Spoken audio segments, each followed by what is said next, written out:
Alright, let's jump right in. This is section 3.3 from James Stewart's Calculus, Early Transcendentals 9th edition, and we are trying to differentiate this function.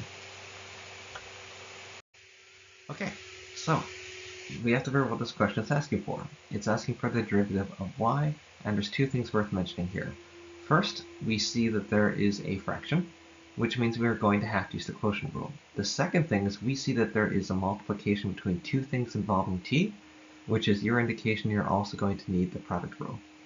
When you see a multiplication of two things involving t, always think product rule, and when you see that fraction, always think quotient rule. And we're going to need three derivatives. We're going to need derivatives sine t, t, and 1. They're always going to be at the start of the textbook, probably on your formula sheet on the test, but it's a good idea to memorize them because the less time you need to look these up, the better. The derivative of sine t is just cos t. The derivative of t is just 1. And the derivative of 1 is just 0. So let's get started. Alright, so to start with, what is our top function? Our top function is going to be t times sine t. And then the important thing to remember, as we pointed out earlier, there's a multiplication here, so we have to use the product rule. So when we do a derivative, we take the derivative of the first term, the t, and the derivative of t is just going to give 1, multiplied by the rest left alone. Then we're going to take the first one left alone multiplied by the derivative of the second term. And of course the derivative of sine t is cos t. So we end up with sine t plus t cos t.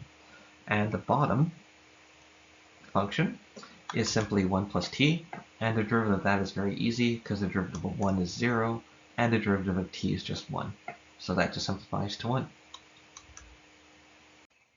Alright, and so now we're going to use our little table we made, and we're going to basically put our g, h primed, and g primed into the formula. So the first thing is that is the top derivative multiplied by the bottom left alone. We can see that the top's derivative is sine t plus t cos t, so I wrote that as the first term. And I put in brackets just to remind myself to FOIL. And then the bottom term is 1 plus t. And then I subtracted from that the top term left alone multiplied by the bottom term's derivative. And then on the bottom, it's just the bottom term squared. And I put that in brackets again just to remind myself to use FOIL.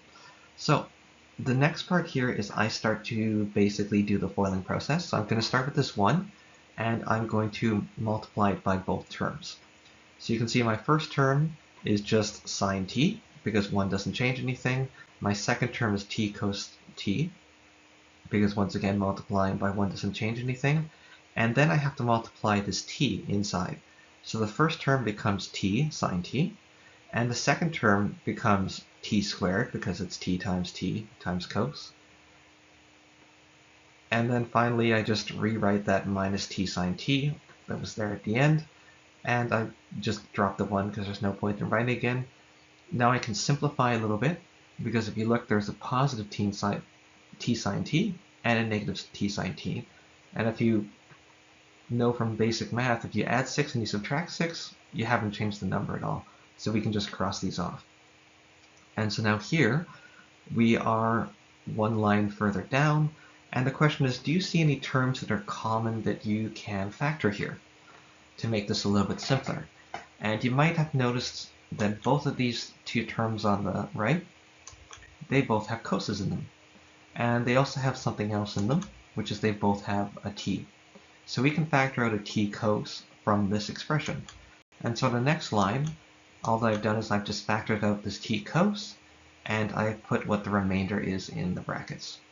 And so yeah, that's how you solve this problem and how you simplify the problem.